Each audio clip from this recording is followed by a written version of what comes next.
everybody? It's your boy, O'Shea Duke Jackson, back at it again with another episode of The Celebrity John. Theme, come on, music! So guys, the verdict is in. The disqualification ruling with Fani Willis and Donald Trump has been cemented by Superior Court Judge Scott McAfee. And this is very interesting because Fani Willis acted a complete fool during her interrogation process. We all thought that, you know what, she would be going down. It would be political turmoil. And it could be in the future, but it isn't right now. And outbursts like this in the public, with the judge having to warn her, made me believe that it was over. But in fact, it really wasn't at the time. Nathan Wade, who took the stand, was almost living in fear. So was Terrence Bradley. Who can forget how silly he looked on the stand? Mr. Bradley, when you communicated with Miss Merchant, did you tell her any lies about Mr. Wade and Miss Willis's relationship?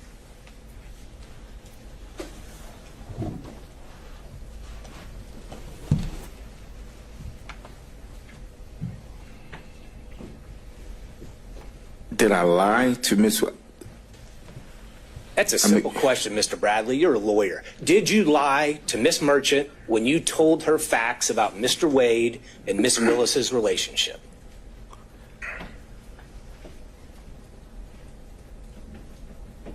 Not that I recall. But let's go back to Fani Willis. All of the outbursts, all of the city girl attitudes resulted in actually this ruling. A ruling highly critical of DA Fani Willis also provides her a key victory. She will be allowed to stay on the Trump election interference case. Good evening and thank you for joining us on Fox Local. I'm Russ Spencer. I'm Courtney Bryant. Judge Scott McAfee denied defense efforts to have Willis and her office removed because she dated an attorney she hired as a special prosecutor. But Fox 5 team reporter Randy Travis says that order has cost that special prosecutor his job. That's right, Courtney. Russ, Nathan Wade tendered his resignation shortly after the judge's order came out. That was the deal Judge McAfee offered Fani Willis if she wanted to stay on the case. But now she will have to find his replacement, while at the same time working to repair a reputation hit hard by this controversy. You're confused. You think I'm on trial. These people are on trial for trying to steal an election in 2020. That trial is now back on track, following a judge's ruling that allows Fani Willis to remain in charge of the election interference case. In his 23-page ruling, Judge Scott McAfee decided the evidence did not establish the district attorney's receipt of a material financial benefit as a result of her decision to hire and engage in a romantic relationship with Wade. Defense attorneys for 9 of the 15 remaining defendants argued Nathan Wade was hired primarily because he was dating Willis, and the two vacationed together with Wade, spending what the court determined was as much as $15,000 on his boss. But the couple, who say they only started dating after he was hired and also broke up shortly before last August's indictment, testified Willis paid or reimbursed Wade for roughly half of those expenses, and all in cash. You don't have a single solitary deposit slip to corroborate or support any of your allegations that you were paid by Mrs. Willis in cash, do you? No, sir. Not a single solitary one. Not a one. That seemed to satisfy the judge. Simply put, the defendants have not presented sufficient evidence indicating that the expenses were not roughly divided evenly. McAfee did agree the relationship was, quote, a tremendous lapse in judgment, but he refused to disqualify Willis from the case, instead giving her this option. The district attorney may choose to step aside, along with the whole of her office, and refer the prosecution to the prosecuting attorney's counsel for reassignment. Alternatively, Special Prosecutor Wade can withdraw, allowing the district attorney, the defendants, and the public to move forward without his presence or remuneration distracting from and potentially compromising the merits of this case. The judge said, simply put, the defendants have not presented sufficient evidence indicating that the expenses were not roughly divided evenly. I mean, he's a judge.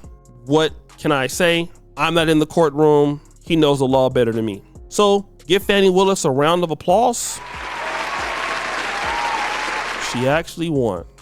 But the thing is, for me, but while Fani Willis won. So many other people lost. Want to know who lost? Can I get a dun dun dun sound effect?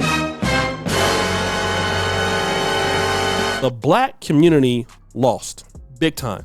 You want to know why? Because in our community, we are very familiar with people who believe that, hey, they should benefit from the black community, but they don't owe you anything. People like Boyce Watkins, Dr. Umar Johnson, Tiffany Henyard, people who don't do anything for black America, but come around and say silly things like this from Tiffany Henyard. Understand why we can't help each other, why we can't put our heads together and help one another, why we can't band together at this time, at this moment. This is going to be Black History Month, right? Y'all all say Martin Luther King had a dream, but guess what? I am the dream.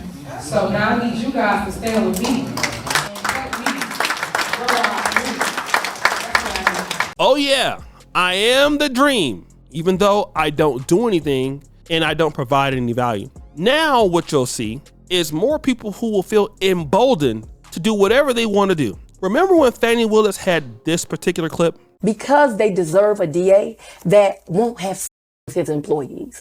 Because they deserve a DA that won't put money in their own pocket when it should go to benefit children. Because we deserve better. That's right. Fani Willis had that clip. She said, you need a district attorney that won't sleep with their employees. Clearly, Fani Willis was the boss because Fani Willis approved the Nathan Wade payouts. If you don't believe it, look at this billing. All right, we're back in order.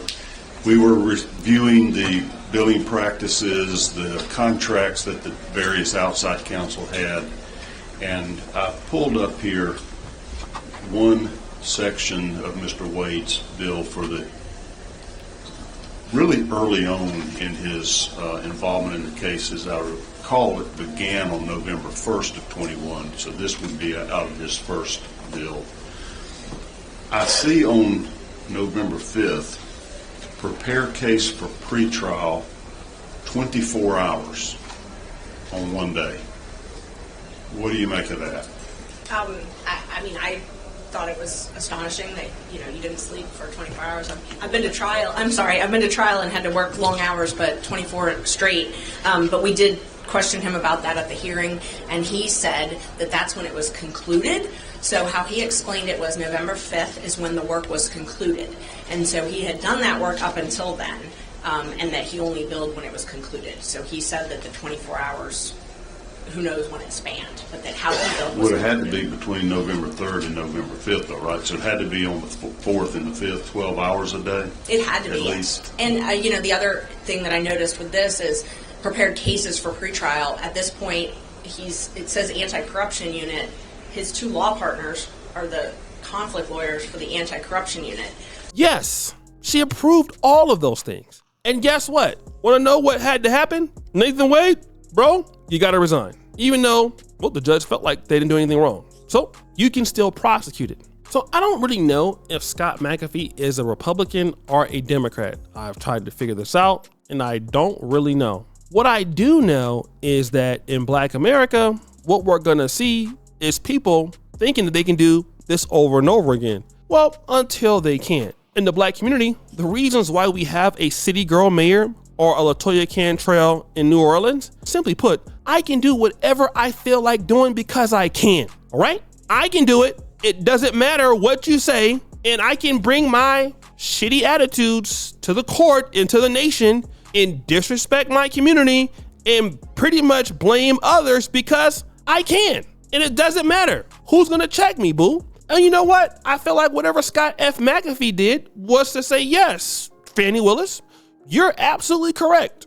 You can do whatever you want to do based on the fact that you shouldn't be having sex with the people that you work with, but because you felt like doing it and you wanted to use taxpayers' money with this guy to go on these trips and clearly, letting him bill whatever they wanted to bill, it's okay with us. I mean, you can do whatever the freak you want. And you know what? That's been sort of the attitude in the Black community. Long as you feel like doing it, and if somebody says it's wrong, well, they're racist, or, they're misogynist, or they're haters of the Black community at all. And then you want to know why you don't have businesses. You want to know why you don't have people in our community that want to stay and help, because there's no accountability. You can do whatever the hell you want to do. when you feel like it. And whenever you can do whatever you want to because you can feel like it, well, guess what? Nothing happens. So congratulations, Fani Willis. You have pretty much just set the black community at another bar. It's not a high one. It's going to be a low one for people in politics to now be inspired to do, well, whatever they feel like doing. The public suffers. Fulton County suffers. Black America suffers. And as a whole, when we have prosecutors like this, America can suffer. So guys, what do you think? It's your boy, Shady Jackson, back at it again. Another episode of Celebrity Junk. Reach your fire, use the bell. We're out.